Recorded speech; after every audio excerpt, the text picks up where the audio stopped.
Hello and welcome to Team PokeMart, your one-stop shop for things that you need to stop and or shop for. Now today I got a call from the regional manager. That's right, I speak to the regional manager. I'm kind of a big deal around here. And as a result, I am thrilled to tell you that we have a shipment of Ponyta eggs being sent our way right now. And thank Arceus, it's the eggs and not the Ponyta, because I really don't think I could handle having all of those ponies around the store. And in fact, it's bad enough when we have those Poke fans who dress up as Ponyta hanging around outside. It's weird, please stop. But we will be stocking both its Cantonian and Galarian forms, giving you the option of fire or psychic typing. So if you were that horse-obsessed girl at your school, or in fact that fully grown horse-obsessed man who laments the fact that society just doesn't understand his sheer enthusiasm for such creatures, either way, look no further, for Ponyta and Rapidash are the perfect choices for anyone craving that rustic ranch life. But before we dash into things, you see what I did there? Upper management are once again on my case about pushing to you all the subscribe button for the Team PokeMart channel. So please do take half a moment to give this vibrant beast a click, which will keep you updated with our latest stock and unbeatable deals, but mostly it will keep me in a job, which I think is important, and I hope you do too. But let's go ahead and kick into this video with the very first Pokemon in this line, which is obviously going to be Ponyta. It would be really weird if the Ponyta line did not start with Ponyta. But Ponyta is a cream-colored horse with a mane and tail made of fearsome fire. It's got big brown eyes, and surprisingly its hooves look kind of navy blue to me. However, this may just be a light gray, or perhaps even me having a stroke. As for aesthetics, that's basically it. I usually have a lot more to say about the appearance of Pokemon, but this time it's a fire pony. But you know, at the same time, that does sound kind of cool, doesn't it? Fire pony. And as I will often state, the best designs are often the simplest ones, which is why a lot of people claim that the Gen 1 designs are the strongest in terms of visual concept. Either that, or they're just bitter old nostalgia fiends who can't accept change. Because yes, that's right, Weezing wears a stovepipe hat now, and there's nothing you can do about it. Regardless, I think the design concept of Ponyta is direct and straight to the point. As for some Pokedex entries, it shouldn't surprise anyone that Ponyta can jump extremely high. It's even been noted that it could jump over the Eiffel Tower, which I suppose we should probably call the Prism Tower now, because as we all know, the French do not exist in this world. With hooves 10 times harder than diamonds, Ponyta absorb all impact as it lands, making its legs sturdy and powerful. But unfortunately, they aren't natural born leaders. In fact, they're pretty clumsy when they're born, and only learn to run and jump by tumbling as they follow behind their pony parents. Now, riding a Ponyta might seem like a concerning idea due to the great abundance of fire that would come into contact with your genitals. However, the heat only affects trainers that a Ponyta does not trust. As such, gaining a Ponyta's affections will make it change the temperature of its mane, allowing you to hitch a ride with no risk whatsoever of crotch burn. And after a sufficient amount of clip-clopping all around and about, eventually a Ponyta will reach level 40 and evolve into a Rapidash. And you know, there's not a huge difference between Rapidash and Ponyta's appearances, which isn't uncommon for members of the same evolutionary line, but still this one is pretty beyond similar. However, I suppose the first noticeable difference is its stature. Its body is more reminiscent of a horse than a pony, with much more definition on its legs and general muscle structure. Furthermore, its face is longer, with more angular eyes which are now red and threatening. And to compound this threat, on top of its head is now a horn, obviously making it a unicorn now, though this popular theme is played up far more in its Galarian incarnations. For right now, this horn seems to be a purely decorative choice. Meanwhile, its newly expansive fiery mane seems to be longer and even trails down its back, almost looking as if it meets the tail. Rapidash are notorious for their competitive nature, and in the true spirit of race horsery, they will charge past anything it deems fast enough to race. With its hooves barely touching the floor, it is capable of reaching speeds of 150 miles per hour in approximately 10 steps, thus making trains and fast cars much more of a rival to Rapidash than actual living creatures. And of course, the fastest Rapidash tends to become the leader of the stable, making decisions on where this band of horsies and ponies will travel to next. In the wild, they are usually seen in plains and fields, and the Ruby and Sapphire Pokedex entry states that it canters around, which is not quite as fast as a gallop, but I imagine it has to preserve its energy for all of its intense races against human machinery. As it begins to get serious in its sprinting, its fiery mane will grow, flaring and blazing as it races past like a long exposure photograph of a car at night. At times, its mane may even sparkle, adding to the majestic beauty of this unequivocal horse lord. But let's hop over the pond to Galar and meet the local regional forms of these Pokemon, and wow,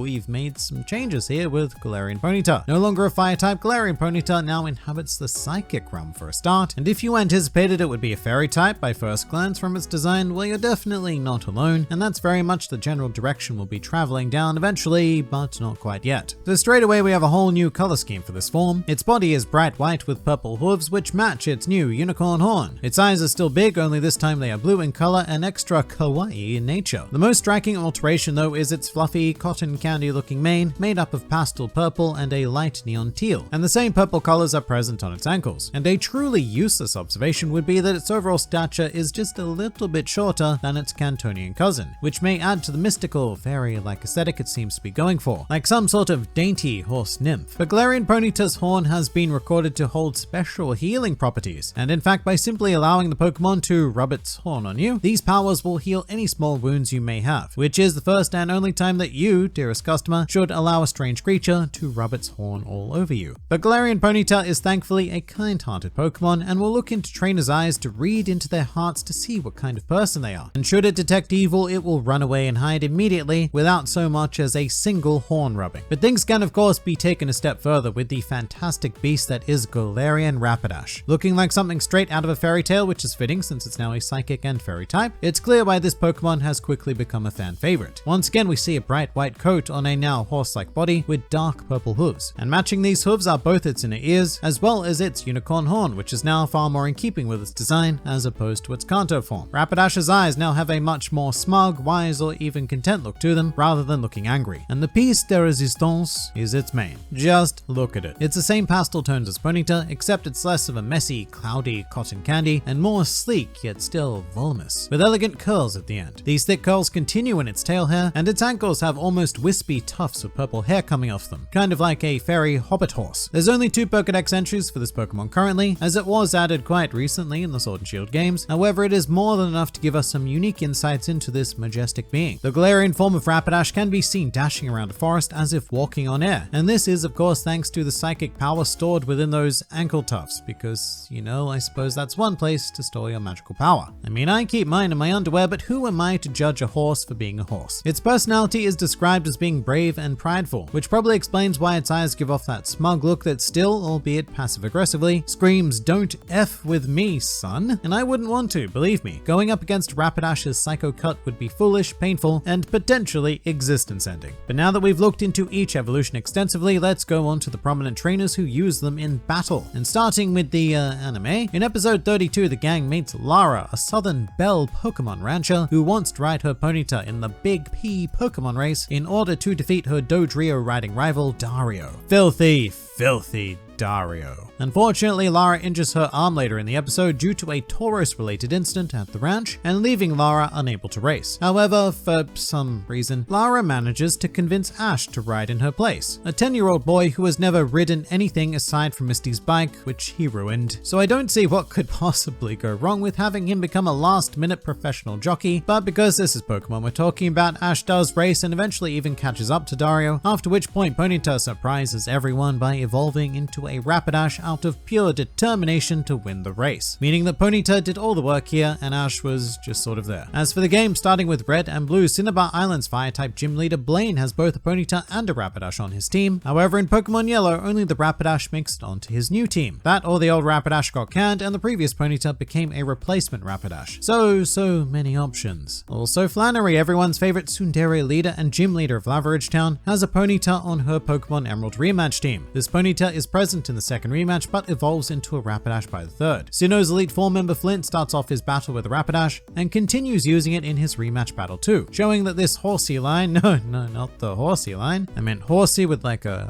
Y at the end. And you know what, I shouldn't have even brought it up. Now we're all confused and I have nowhere to go. In Pokemon Sword and Shield, Bede, your annoying rival, is recruited by Opal, Blondley's fairy-type gym leader, to take her place as she retires. Bede's one psychic team now becomes a fairy-type team, which features a Galarian Rapidash, and this Rapidash is on Bede's team for all of his battles from this point on. Although I kind of wish his original psychic team had a Ponyta on it, since its entire existence seems to be geared for exactly this sort of transition. Psychic to fairy and all, so there's a huge missed opportunity here. And I should know, I work in retail. Missed opportunities are my life story. Some more fun facts about the Ponyta line. In the previously mentioned anime episode with Ash improbably riding the Ponyta, Ponyta is shown as being rideable. However, Ponyta realistically is not actually big enough to be ridden, especially in a high stakes horse race because it's a pony and it measures in at approximately 3 feet 3 inches, meaning there was some movie magic at play in this episode. And this is more of a science fact than a specific Ponyta fact, but shiny Ponyta have blue flames upon it, which would technically imply that if you have a shiny version of these Pokemon, then it will have a hotter mane, because that's how things work in life. But then again, very regrettably, Pokemon is not life. Both Kanto and Galar forms of these Pokemon are the only individuals of their respective typings, being Fire and Psychic, to have the ability to run away. Galarian Ponyta was revealed in a 24-hour live stream prior to the release of Pokemon Sword and Shield. However, it was missing its tail, and to this day, no one knows why its tail was not present. I mean, I guess you gotta save that sort of hero content for the actual release. And finally, a truly useless fact: trying to pet a Rapidash in Pokemon Anime is a painful endeavor, as you are likely to burn your hand. Youch. And there you go. That is everything a potential Ponyta or Rapidash owner needs to know about this line, or at least everything that I can be bothered to tell you. Come pick up your new horse friend now, but please do also make sure to stop by Team PokeMart just to say hi, which you can do in the comments below. And if you're interested in some of our other merchandise, then please do click these tantalizing links over here, and also don't forget to subscribe to the channel for regular updates on our new stock. But for now, this has been Team PokeMart, and I'll see you next time.